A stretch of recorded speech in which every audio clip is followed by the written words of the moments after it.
Hi, Cobra. Yeah. How are you? Good, thanks. Good. How about you? Very good, thank you. I decided I want to do a part two of the interview. Last one went very well, and You bet. My yeah, pleasure. thank you for coming on and talking on my My channel. pleasure. Thanks. First one, I want to ask you about the goalie equipment. It's changed quite a lot over the years, and what's the biggest difference that you see compared to the equipment Uh, that you wore? I would say size Mm-hmm. and weight. Okay. It's in '97. I played this game at the NHL All Star game. They had a thing called Legends, Yeah.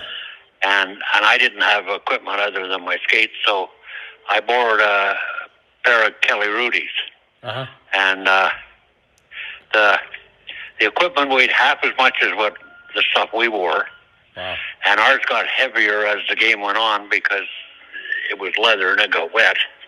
Yeah. And it was way bigger. The glove was like twice as big as what we used to use. Uh, So smaller glove they, back then. What you're saying? What you yeah, use a smaller glove? yep, and they cover a lot more of the net today. Uh huh. Uh, I don't agree with the way they play today. They're down on their knees before the guys shoot, Yeah. and you watch the forwards. They all shoot high, Yeah. That's what which makes sense. They know the goalie's going down, Yeah. and the players most of the time miss the net. Yeah. There's a lot more crossbars now than there used to be. Yeah. And because also the sticks have more curve than back then. I mean, they went with a half-inch curve for a while, but then now the players can go 3/4 inch of a curve, so they can lift the puck a lot easier. Sticks are different. Yeah, Yeah. yeah, and it's just different today. Like I said, the equipment's much lighter, Yeah. and but I watch it. I don't know who's teaching all these guys to go down before they shoot. I just don't get that. They just drop without even watching the puck. That's no good because the players will figure that out and they'll just try to. Yeah, roof them. they must teach it at hockey schools because most kids go to hockey schools now. Yeah. I never had a lesson in my life. They didn't have hockey schools when we were playing. Were you self-taught? Who taught you how to play goalie? I learned myself, just like the rest of the guys did. Really? And then. Oh yeah. I didn't start skating until I was 12. Wow. I had a problem. I didn't walk until later on, and when I was 12, all Canadians started playing hockey. Yeah. So I started, and my second year in Bantam, I won the scoring championship. Wow. And then the next year I moved to midget, and one day our goalie didn't show up. So I said, "Oh, I'll go in," and we won the game like 3-1, and the coach stuck me in there. I was there ever since, which was a good thing because I wasn't a good skater because I hadn't been skating that long. Mm-hmm. And I just developed as a goalie. But, you watch other guys. The TV started, the game started on TV. You watch them, see how they play. Yeah. But there was no hockey schools. Mm-hmm. No goalie coaches on the teams either, right? No, goalie coaches. you had one coach. Yeah. You had one coach, and that was it. Mm-hmm. The saying in the NHL back then was, "You're supposed to know how to play when you get there." Yeah. And from what I understand now, it's all different. They got defenseman coaches, goaltender coaches, forward coaches, power play coaches. our old trainer John Holmes and I were talking the other day, and what those guys, the two trainers had to do on the road, 6 dozen sticks and skates and all our equipment and that. And now they got a bunch of people. It's just much easier on them today. Do you think the guys are hiring their friends to get jobs, as because they're buddies with people, and they give them an assistant to an assistant, assistant to a assistant of an assistant? You know what I mean? Like there's job after job description of, Yeah, I don't know. I'm not close to it, so I don't know who's friends with who. Yeah. I do know that a guy will be hired for a coach, and if he's got an old assistant coach, sometimes they take them with them. Yeah. Or get them hired. That happens. You see it a lot in baseball too. Yeah. Sometimes I see the goalies doing well, and then they just stop playing them. And then I'm wondering if like the goalie coach has a say where maybe the goalie coach doesn't like him, and then after that the team puts the other guy in, and then you don't hear of that other goalie. It happens all the time. Yeah, I don't. I can't say because it's been a lot of years since I played, and back in those days you had one goalie that pretty well played all the time. Yeah. The main guy. Glenn Hall played 502 straight games. Wow. Yeah, That's 502 crazy. straight games, and he never wore a mask during those times. Wow. Yeah, it's. I was just talking about that with a friend. He asked me what it was like to get hit in the face with a puck, and I told him I'd get a puck and show him. He said no. He said no. But it hurts. Yeah. Speaking of masks, I want to ask you: is your mask in the Hockey Hall of Fame by any chance? One of them is I had my Cobra mask, and it was in there, but somehow it got moved out. Somebody told me that they went to the Hall of Fame, and my mask was in there, which I didn't know. But I thought, well, might as well leave it there. The guy that made the mask had donated it. Oh. And then years later, I was talking to this other hockey fan, and he said, my friend was in Toronto at the Hall of Fame the other day, and your mask is missing. So I phoned the curator, and I said, hey, where's my mask? Somebody told me it's not there anymore. And he said, oh, we sometimes change the displays, and that is probably down in the basement. So they rotate. About 4 or 5 days later, I got a call from somebody in Florida, and who I'd never heard of. How he got my number, I don't know. But he said, I just want you to know that I have your mask. And I said, how did you get it? He said, that's a long story. He said, but I'll send it back to you if you want it, and you can look at it, and if you want to keep it, fine. If not, I'd like to buy it from you. So, in the meantime, I had my Indian mask here, and at the house, and my wife used to come downstairs and say how it scared her.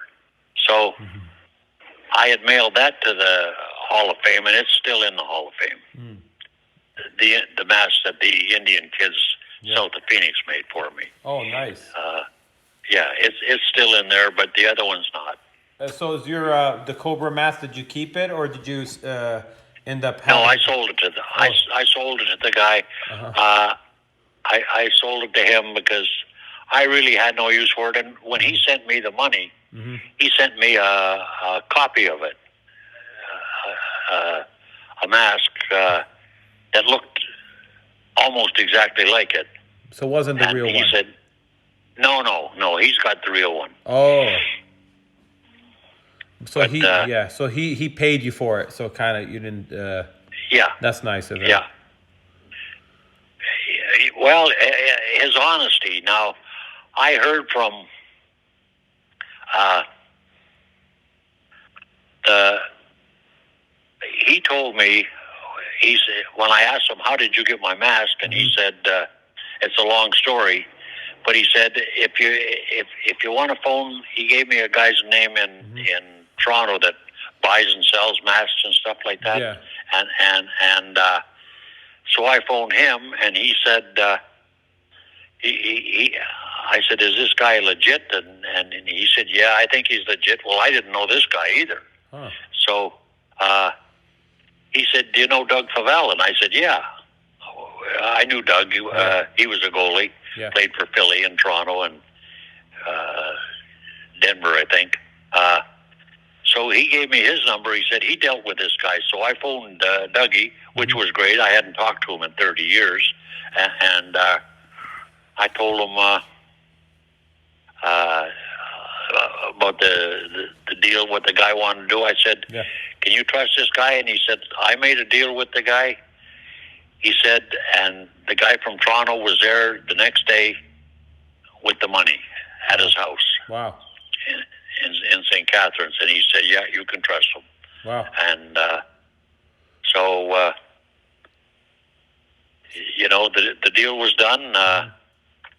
He sent me the mask, and I sent it back to him and told him, you know, the mask was just sitting around. But they're just hard to come by. They're hard to come by. I mean, did they have two of them for you, or was there only one Cobra mask?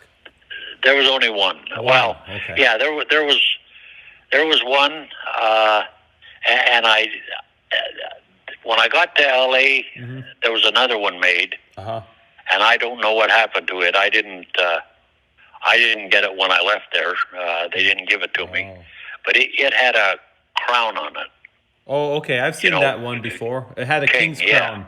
Rogie had one of those too, right? Or no? No. Not a Cobra mask, no. No. But the crown. So you wore one with a crown on it? Yeah. Okay. Yeah, I think Rogie had one too. I see the pictures right now. I'm running pictures while we're talking on the channel, and there shows you with the Cobra mask with Cleveland, and there's one with the seals. So that's the same color, right? They didn't change the color or anything. It's the same, right? Right. Okay. No, I just kept the same. I used the same mask in Cleveland that I did. That's awesome. Wow. In Oakland. Did it have to get any repairs done to it for over the years, or no? No. No. Okay. No. Wow. I got it my first year in Cleveland, or in Oakland, and I wore it. I got it about, I think, three quarters of the way through the year. I was using the old Indian mask before that. It got all banged up. It's still banged up. Oh. You have a picture of that? I've never seen that one. I don't see a picture of it on the internet. There are pictures of it. There are pictures of it with me wearing it in games. When I'm wearing the number 30, the first year I played in Oakland, they gave me number 30, and I thought, what a great idea! Every year I'll just change numbers, so that I told the trainers the next year I want to wear 31. And then I thought halfway through, why would I remind them how old I am? So I just stayed with 31. Oh, cool. Yeah. Did you ever keep any of your jerseys over the years from juniors or anything like that? No. You know, back in those days, there wasn't any resale, and you were moving on, and you know, I played for the Edmonton Oil Kings, was a really well-known junior team in Canada. Yeah. They made it quite a few, or we made it quite a few years in a row to the Memorial Cup, which was big in Canada. It's junior hockey trophy. And I played my last year junior with them, and it would have been nice to keep it, but you know, they sit around and they gather dust. I have a Kings jersey. I have a Seals jersey. I have one from that game that we played when they had the All-Star game. Alumni. They had like the Legends. Legends. I have my jersey from there. But you know, they hang on the wall, gathering dust, and I understand some of them are worth quite a bit of money, and some of them aren't. Anything that's defunct teams worth a lot of money, and even the Kings purple and gold, those are worth money just because they changed the logo and everything else. So yeah,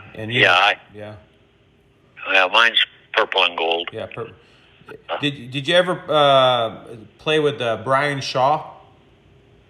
No. Was he the guy who owned the Oil Kings back in the day? Moved the team to Portland, and they became the Winterhawks. So I was wondering if you remember him. Was he the owner then? No. No. Okay, it was a different guy. No, I tell you the truth, I can't remember who the owner was. I know who the general manager was and who the coach was, but I don't remember the... They moved the team, I think, in the 70s, but I don't know if it was the late 70s, probably. When you were already in the NHL, they moved the team to Portland. Yeah, I was there 64, 65 in Edmonton. No, they I think in the 70s they moved them, and they became the Portland Winterhawks. I've heard of that team. Yeah. They're a junior team, right? Yeah, they're in the Western Hockey League juniors. Yeah. They would have been in the same league as the Edmonton Oil Kings if they were back in the day. It would have been the same league. Yeah. Yeah. And I know the Oil Kings are still around. I still get alumni emails from... Yeah, the Oil Kings now is just a new... They started that like maybe, I think, 10 years ago. They started it could the Oil be. Kings. Yeah.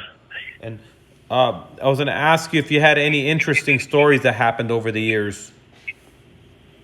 Anything interesting? Well, I guess I have some that might be interesting to me, might not be interested to anybody else.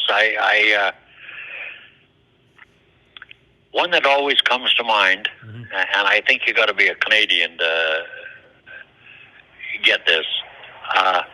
Back in those days, Canadians used to tell Newfie jokes, like they told Polish jokes down here. Yeah.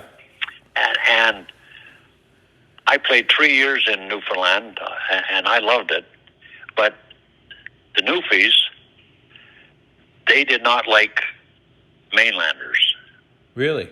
You know, I guess part of it, probably all the jokes and that. And I remember my first year there, it was a small town I was playing in, and everybody knew all the hockey players because there was nothing else to do in the town. They all went to the hockey games.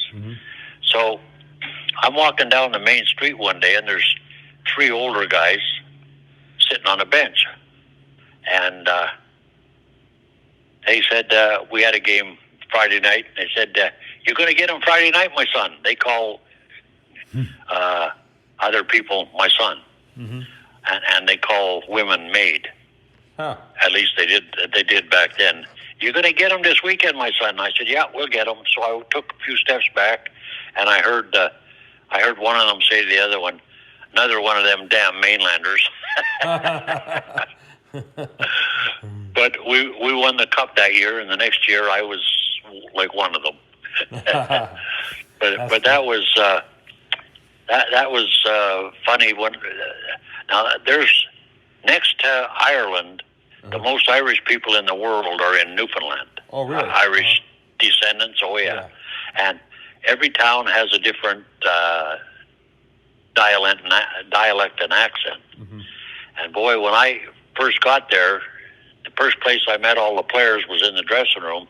Man, it took me about 15 minutes before I could understand what anybody was saying. Different language. Different, same language, but different dialect accent. It was, but great people. I loved my 3 years in Newfoundland. For my hockey, I should not have stayed there. I should have gone to the International League or wherever the team that owned me wanted to send me, but I was making more money there. What league was that? What's that? What's the name of the league? That in Newfoundland, what was the league called? Oh, it used to be the Newfoundland Senior Hockey League, I think it was called. So it's a professional league. No. Oh. No, but they paid you. Okay. There was a lot in junior. You got paid. It wasn't professional. Okay. In the Eastern League, they got paid. The International League, they got paid, but it wasn't.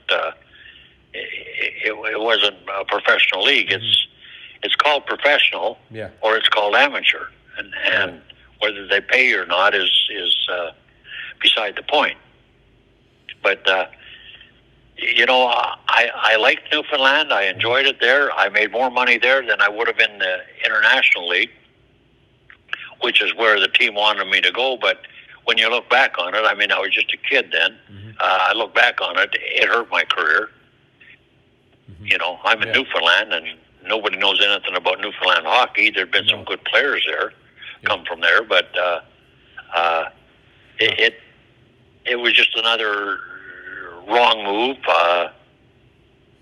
You know, if I was smarter about it or thought more about it, I would have taken the less money and gone. But at the time, I thought, well, you know, we play 40 games a year. The International League played 70, and I got more money for paying 40 than I did 70. I thought that better deal. You got to be an idiot to do the other. But you know, you look back on it, and I guess you could say I was my own worst enemy when it came to. But I never kissed anybody's butt. I remember my first year in Oakland. It was February, and Shep Goldberg, who was the PR director, he said, "Cobra," he said, "how come it took you so long to the NHL? You should have to make the NHL. You should have been there." And I told him, I said, "You know, you're probably right, Shep." I said, "But I didn't do what they told me. I didn't follow their instructions, and it hurt me." I said, "But I like to be my own guy, and at the end of the day, when I look in the mirror, I see that I'm my own man." The funny thing is, Shep phoned me in June that year at 8:30 in the morning, and he said, "Cobra," and I said, "Yeah," and he says, "Shep," he said, "Well, I took your advice," and I said, "What are you talking about, Shep?" Because you know I'd forgotten all about that conversation. I said, "What are you talking about, Shep?" He said, "Well, they asked me to do something I didn't want to do yesterday, and I remember what you said, and I told them no, and they fired me." Oh no! But 2 weeks later, he got hired by Charlie Finley for the A's. Oh yeah. He worked there 1 or 2 years. Then he went to the Lakers, and he was their PR guy for a few years. The funny thing is, I wanted out of Cleveland real bad. I did not want to go there. And when I got traded, or before I got traded to LA, I went and ran into him. I think I might have told you this already. Anyway, I went there in July, and Shep set it up where I met the manager of the Kings, and you know, he said, I said, "Boy, it's sure a nice town here. I sure like to play here." And he said, "Well, we're thinking about making a goalie change, and we'll keep you. You never know what would happen. Now you can't just talk, say you know, you want to come here now. You can't do that because that's tampering." Oh, okay. So when you're under contract, you can't talk with other teams. So, but he told me when I did get traded there, months later, after the Barons GM got fired, he told me when I got to LA, he said, "I've been trying to get you all year, but McCreary wouldn't do it." So, but anyway, I was glad to get out of Cleveland. I knew my career was over because Rogie was there, but I was still glad to get out. I was in business with the Guru, Yeah. and I was 34, 35 years old, and how long do you play? I had I never got my own team, and that kind of bothered me. Yeah. Sure. I was always considered a backup. In Oakland, it was Gilles' team before I got there. It was Gilles' team when I left. In Rogie, it was Rogie's team when I got there. And it was nobody's team when Rogie left.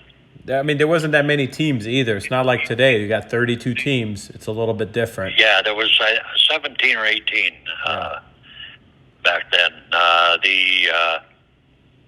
The World Hockey had folded, and they took 4 teams in.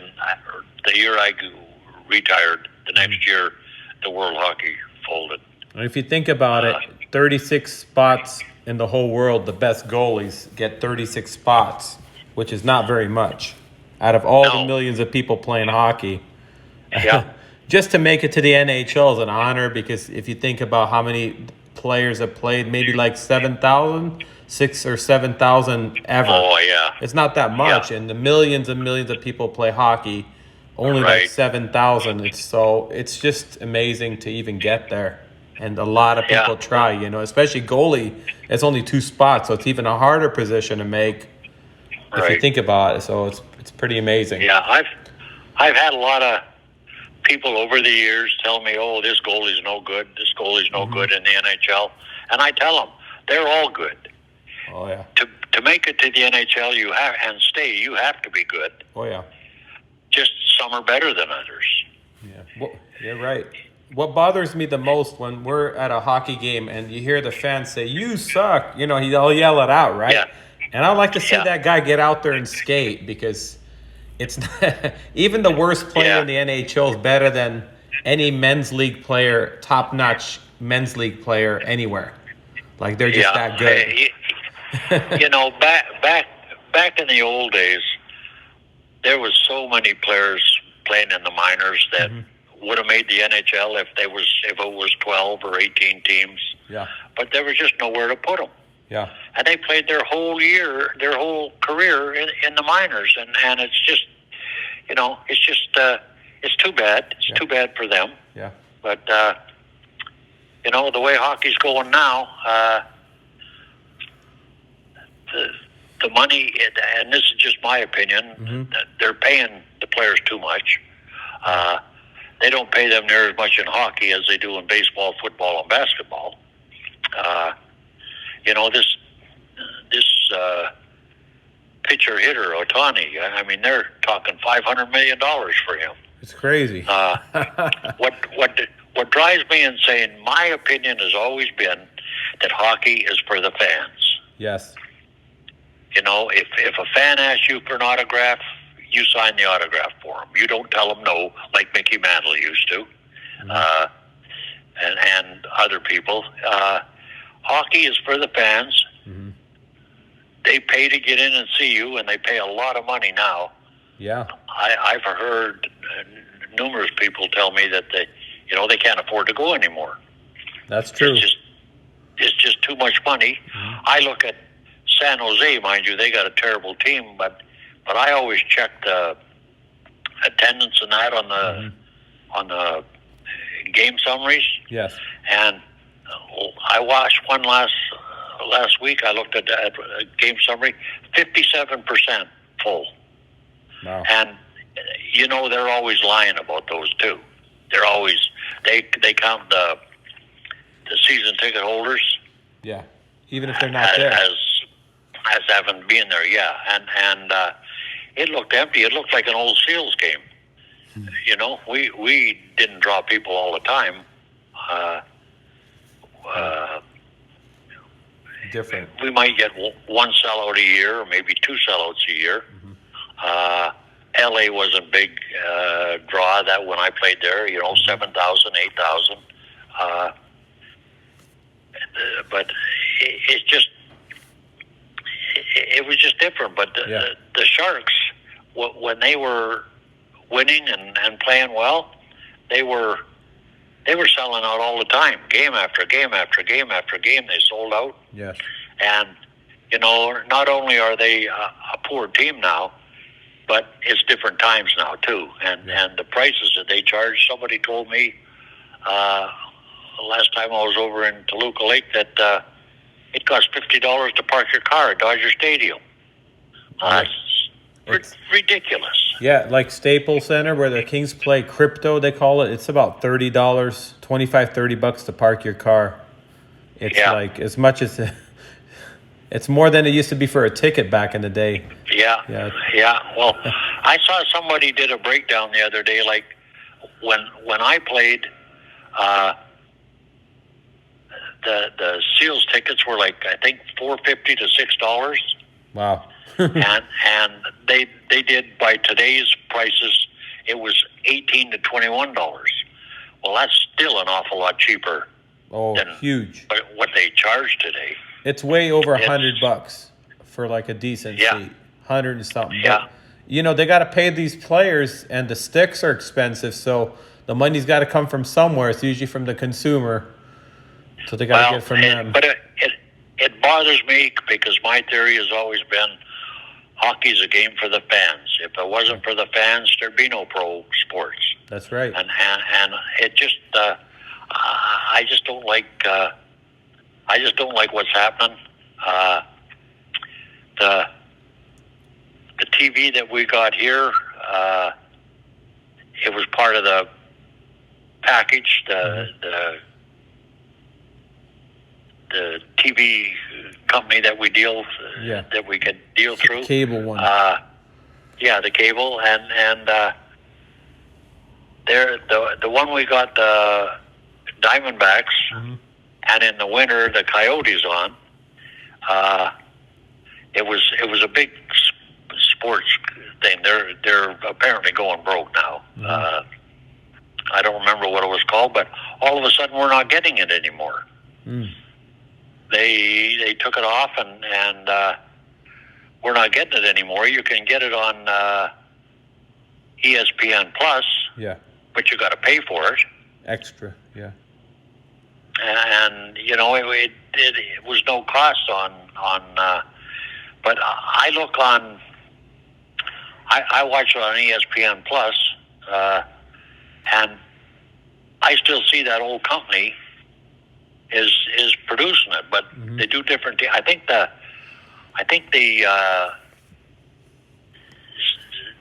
San Diego Padres. I think they were on there, and they cut them off, and the Coyotes and Diamondbacks, they cut them off. This company did. I forget what name it is, but I know they're still in business and they're claiming bankruptcy. But we can, if you want it in Arizona, you got to pay extra, and they rape you anyway now. Those cable companies, it's ridiculous for what you get. Everything is corporate now. When you go to the game, it's not like family nights anymore. Everything's corporate.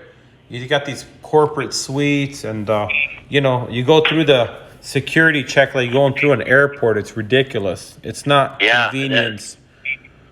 The last time I went to a Kings game, which was probably 6 years ago, they checked me. It was more than that. It was 10 years ago. They checked me. See if I was carrying a gun. Yeah, everybody goes through. And in today's world, you can't blame them. But it's just the inconvenience of going through security check. And I mean, I used to like the Forum. I'm not a fan of the Crypto Center. I like the Forum because it had a better sound. So when the fans, you could hear it was a lot louder. I don't know if you ever heard when. Like the Forum. Well, I only went to the Staples Center once. Okay. And I to tell the truth, I like the Forum better. Me too. Had an atmosphere I like the Forum better. It was Wasn't in a good city, Inglewood, but it was. I liked it. I enjoyed the Forum. Me too. It was good. All the rinks were different back then. Each rink had its own, unique style. Nowadays, all the rinks are the same. They have suites. It's just a completely different event. Did you have any favorites that you played at over the years? Well, being Western Canadian and growing up first listening to the games on the radio and then on TV, they all came from Toronto or Montreal. And when I first went, it was interesting to see the rinks that I'd always watched on TV. And Montreal was very well kept, very nice arena. Maple Leaf Gardens wasn't. It was really crappy. Oh. Yeah.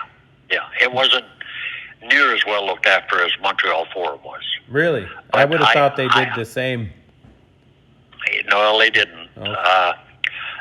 The funny thing, and I've told numerous people this, the rinks that I played in, there's only one left, and that's Madison Square. And they've done numerous improvements on it. But that's the only rink that's still around that was in the league when I was there. Pittsburgh is gone, correct? Pittsburgh is gone. Yeah, they're all gone. Yeah. Did you ever play at the Olympia Stadium in Detroit? Oh yeah. What do you think of that? That was a different. that was a different stadium. It wasn't in a good neighborhood. It was really oval shaped. There was a lot less corners than there was anywhere else. Chicago was a little bit like that, but the Olympia was Gordy and Del Vecchio and Lindsay. They'd shoot the puck. They know exactly where to shoot it in the corner, and it'd come right out in front of the net. Oh, really? Oh, yeah. Yeah, it was a different rink. They got all these big players now, and they'll never do it, but they should make the ice surface bigger. They should make it like European is. Yeah, it'll be more skating. It'll be a lot more. It's about 15 feet wider. Yeah. And it would be better. There's more room. Personally, and this is only personally, I don't like the game today as much as I did back in the old days. It's just not. To me, it's not as enjoyable. What do you hate the most? What would be the thing that sticks out the most? Well, I don't like, and it's not the players. I don't like the way they've changed the game.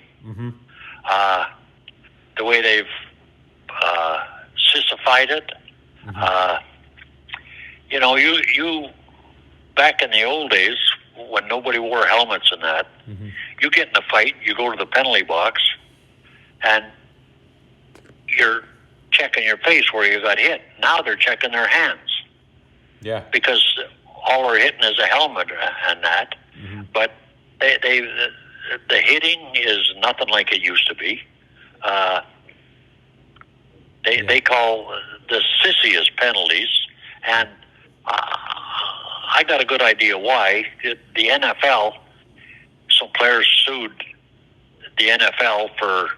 They ended up getting $700 and some million for concussion. Yeah. They sued for concussions. Yes. Well, I know what Bedman said. He said, "Well, we can't do that. We better change the rules," and they have. And people, that's what people loved about the hockey. Yeah. They loved the fights. Yeah. They loved the body checking, the hitting. That's what they loved. Yeah. It's gone. And they've kind of taken that away. I hear from fans, "Oh, the players are bigger and they're faster." Well, it's hard to say if they're faster or not. They're definitely bigger. The goaltenders are all bigger, but they're all down on their knees. I think that the guys in the 90s look bigger because if you look at the weight difference, in the 90s, average weight was like 215 pounds. Nowadays, oh, yeah? They were bigger in the 90s for what I remember. Yeah. And, Well, yeah. the guys that tell me, oh, it's the players are better today because they're bigger and they skate faster and shoot harder. I don't think anybody today shoots any harder than Bobby Hull did. There might be more guys that shoot. They got those sticks that they can't catch a pass on them because they're so light. The puck hits it and bounces off. I saw 2 guys in a game last night that broke their skate blades and could barely get off the ice. Yeah, 2 of them. It's in the same stuff. game. Cheap metal. It's just, I don't know. I preferred the game back then. Would you bring the red line back, the center ice, because they took that out, so there's no 2-line pass anymore. Well, they took that out for Gretzky. No, they took that out in 2004 because there used to be a 2-line pass, and then 2004 it was before that, wasn't it? What is it? It was before that, wasn't it? No, 2004. They were on strike, and then they changed all the rules. They took out the clutching and grabbing, then they took the red line out. So now you can make a long pass from goal line to second blue line. Yeah. That didn't exist even in the 90s. I know what the offside pass was, yeah. I mean, that's how I played. The icing, they changed the icing. Yeah, you got no more touch icing. Yeah, and they did that so because there was people getting crushed in the boards. And then there was a trapezoid in the corner for the goalies not to go, which I think is stupid. I hate that. Yeah. I hate that. Yeah, that's the stupidest drill. I mean, rule. They did that to speed the game up. Well, but it doesn't save the defenseman. So if the puck gets thrown in the corner and sometimes the goalie comes to play, it saved the defenseman from going in the corner and getting checked. So they took that. Right. You know, now the goalie can't go in the corner anymore. So yeah. I don't like that. No, I don't either. I've never liked that. There's a lot of rules I don't like, but Bettman was a basketball. He was NBA. Yeah, he's a joke. No, he was. Yeah, he's a joke. I'm not a fan of Bettman. And I don't. I've never liked him. No. And I'm not the Lone Ranger. Every time he goes somewhere to present a trophy, he gets booed.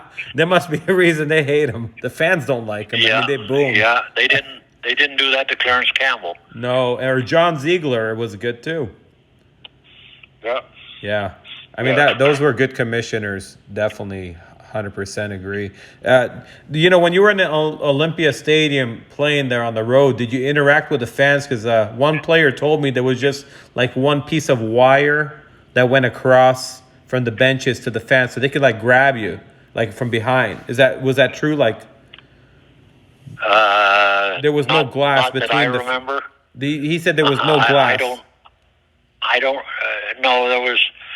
Some of the rinks there was no glass. Yeah, I remember that, but I don't remember anybody reaching through. No, but they could. I mean, a lot of the players would interact with talk to the fans during the game. Yeah, no, I wasn't aware of that. Other than when somebody yells at you, yeah. I imagine if a fan yelled at the visiting team. Depending on the guy, me, I would just ignore it. Yeah. They paid their money. Yeah. Let them yell what they want. They're not hurting me. In Toronto, they used to have the fans walk through the bench. Do you remember that? The fans what? They walk down to get to their seats near the bench in Toronto. Oh, no, I don't remember that. No, I saw it was a long time ago. Yeah. It was a long time ago. Yeah.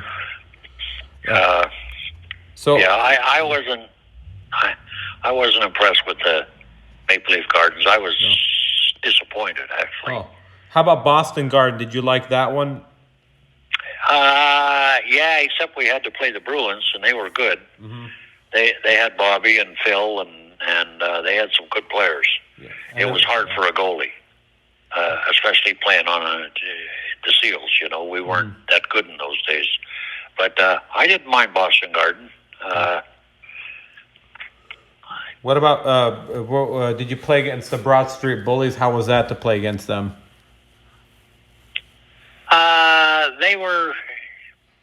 It it was like a couple of years later, Philadelphia took that concept. Mm-hmm.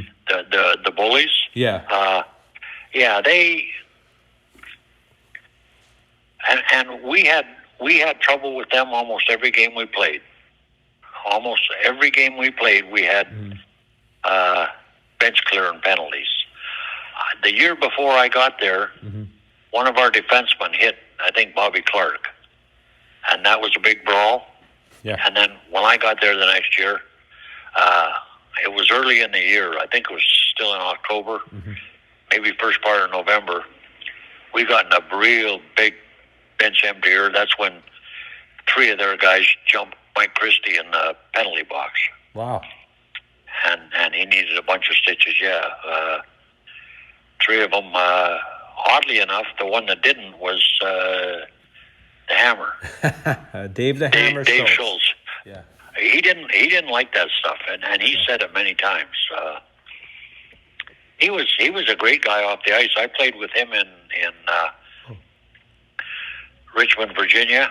He was on the minor league team for the Flyers then, and I was there they needed a goalie for a couple of months, so I went there. And then he got traded again. And I played with him again in L.A. Oh, okay. And Yeah. he was a quiet guy off the ice and nice guy. I liked him. He knew what his job was. You know, they were looking after Clark, just like those guys looked after Gretzky. Yeah. You know, in my opinion, if Gretzky had played in the 16 league, he wouldn't have made it. Yeah. And Clark was pretty tough, though. Clark can take care of himself. Yeah, he he didn't was. need anybody. Yeah, he was. He didn't need anybody. He was dirty too. Oh yeah. Yeah. He'd hit you from behind, whack you with the stick from behind because he knew he had guys covering for him. Yeah. Yeah. But he was a good hockey player. Would you say he's the toughest you ever saw, Dave the Hammer Schultz, or would you say Tiger Williams, or it was a few other guys? But I think Larry Robinson was as tough as anybody. Really, Larry Robinson, Big Bird. He didn't fight much, but he kicked the Hammer's butt a couple of times. Really? Oh yeah. Oh, didn't know that. Yeah. He wasn't known for the fighting. He was a excellent defenseman, and but he was tough too. I'll tell you another guy that was good, a guy that played for us, and he wasn't that big, was a guy named Al McAdam. I've heard played of on him. the Seal. Yeah. Yeah, he's another PEI guy, Prince Edward Island. He and I and Bobby Stewart were all from Prince Edward Island. Anyway, Al was a very quiet guy, very intelligent guy. And we were playing in Long Island one night, and those 2 brothers that played defense. Plager brothers? No, that was No. Oh, in Long Island. Oh, Potvin. Potvin, yeah. One of them picked a fight with Al, and Al cleaned his clock. It was embarrassing. Oh. In front of his home fans, Al just cleaned his clock. Oh. And it was awesome to see. That guy was going to beat the heck out of a littler guy, and the old saying, it ain't the size of the dog in the fight. Yeah. There was another one that was tough, Wensick for Boston. Did he ever fight against you guys? Yeah, he was a good fighter. And a good skater. He skated well too. Yeah, I like I said, it's been a lot of years. I remember I remember guys that took cheap shots and guys that were tough. Bobby Orr, they tested him his first year. Yeah. He played in the 6-team league. Yeah. And he got all this press growing up about how he was going to be the next Doug Harvey, and they tested him, and he proved he could take it. Yeah. He was a good scrapper. He was 18 years old, and so they just left him alone. Yeah, they did go after his knees quite a bit. I would see guys try to take out his knees. I mean, that's unfortunate, you know. Well, that's a big reason now they say he has an upper body injury or he has a lower body injury. Yeah. They used to say he had a bad knee or a bad ankle or a bad back or that. Now they just say upper body or lower body. They don't categorize it, so they know where to hit. Oh, you bet. If you're playing and somebody's hurting, you're going to go after it. Put them out of the game. Yeah. Bet. It's just too bad that Bobby could only play till he was 30 because he was the best ever. He was the best ever. Yeah.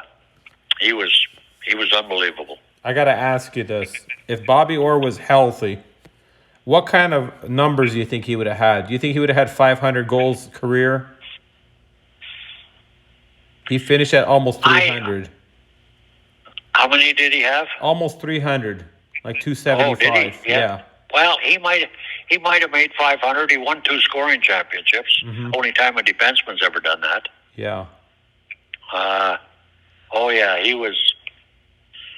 got the puck, boy.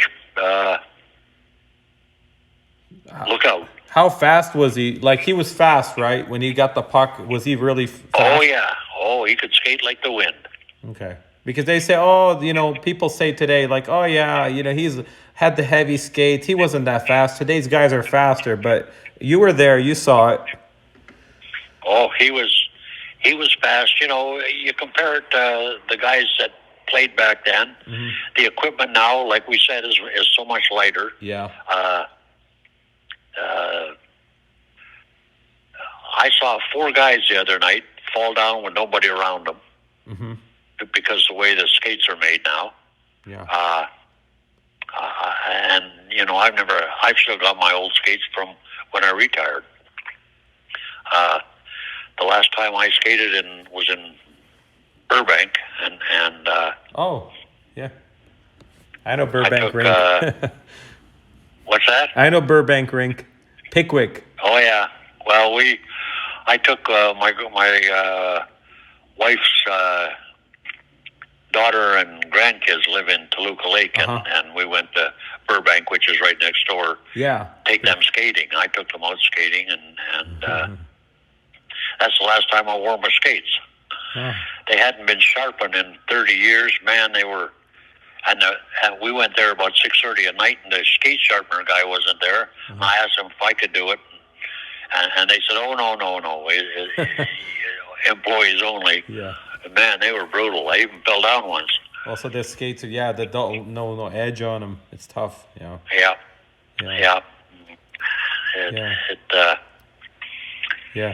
Good old Burbank. Yeah, Wally Harris was telling me that he says that the steel today on the skates is better than it used to be to skate. Like, it's better quality steel. But then again, you see them snap in half. So I don't get how is it, So a little bit of both. It's a little bit like weaker. Well, they're replaceable blades now. Yeah. I've heard them say during a broadcast that somebody had to get a new blade put in. Yes. And that wasn't it in the old days. No. It had to be, if a trainer knew how to do it, fine. Otherwise, teams had cobblers, shoe guys. Yeah. We had one in the Bay Area, was my friend for years, and if your skate went, they took it to him, and he fixed them. Mm-hmm. But, in ways it's hard to compare back then from now. The mentality of the players is we didn't make a ton of money, and we knew when we retired we were going to have to do something after. Yeah. These guys today, if they're smart with their money, they'll never have to work again. Yeah.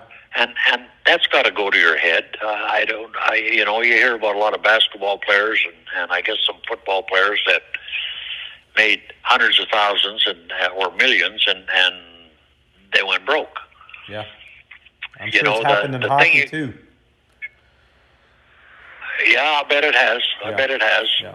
I don't hear about it in Arizona, but I bet there's Players that have gone through it. Yeah. The thing you got to keep in mind is when you're playing a sport for a living, you only got so many years. Yeah. You know, unless you're an exception like Gordie Howe. Yeah. Played till he was 52. But you only got so many years, and you got to be smart. I knew that, and when I was playing for the Seals, the Guru and I, we opened our first pizza parlor. We ended up with a bunch of them, and I had them like 3 years before I retired. Wow. I think when I retired, we had 3, and it started with 1, and you know, I was looked after. And the best years I ever had in my life were during the pizza parlor days. It was great working with all those kids, the high school kids and that. Yes. To watch them. Back then, we bought our first one in '76. We had 2 pages of kids wanting work from the high school, from the local high school. You know, somebody quits or you had 2 pages, and then little by little it got worse and worse and worse, and less and less. The kids wanted extra hours, always wanted extra shifts back in those days, and then in '81 the Guru and I had to get all new cash registers because the kids couldn't come back change anymore. And I remember one night I was sitting there, or one day I walked in, parked my motorcycle, walked in the shop, and there's a guy, his wife was working for me, and he's sitting there with his paperwork. And I said, "What are you doing?" And he said, "I got laid off and I'm applying for unemployment insurance." So I went and checked the store like I usually did, made sure everything was good. I went back, and 15 minutes later, I said, "You better hurry up. We close at midnight." This was like 2 in the afternoon. You know, I was joking. And he said, "I can't read or write." Oh. And I said, "Didn't you go to school?" And he said, "Yeah, I went to 11th grade." I said, "11th grade?" I said, "Where'd you go, Arkansas?" He said, "No, here in California." And that night, I used to sit there and smoke my pipe after we were closed and drink coffee, and I was thinking, somebody's doing this on purpose. Somebody's not teaching these kids. Yeah. And then in the '90s, the name came out, the dumbing of America. They're doing it on purpose. And what their plan has been all this time, not that we get into politics, but it's happening now. Yeah. It's happening now, and it's not good, and it's only going to get worse. But anyway, that was great times working with those kids, and you know, a lot of them it was their first job, and teaching them, and get experience. It's worth experience. You know, it's not the money, but they get experience out of it, which is. Yep, I thoroughly enjoyed it. The Guru and I were in the pizza business 28 years. Wow. That's awesome. Yep. That's awesome. Yep. Yeah. You've done great, Cobra. I want to thank you so much for coming on and talking to me on my channel, and great stories and all everything. I really appreciate your time. Thank you. Oh, it was fun. I guess I should have got to more any funny stories or that, but we got off on a tangent, and we might have to do another anyway. one. We might have to do another one. Yeah, well, anytime. Thank you. Appreciate it.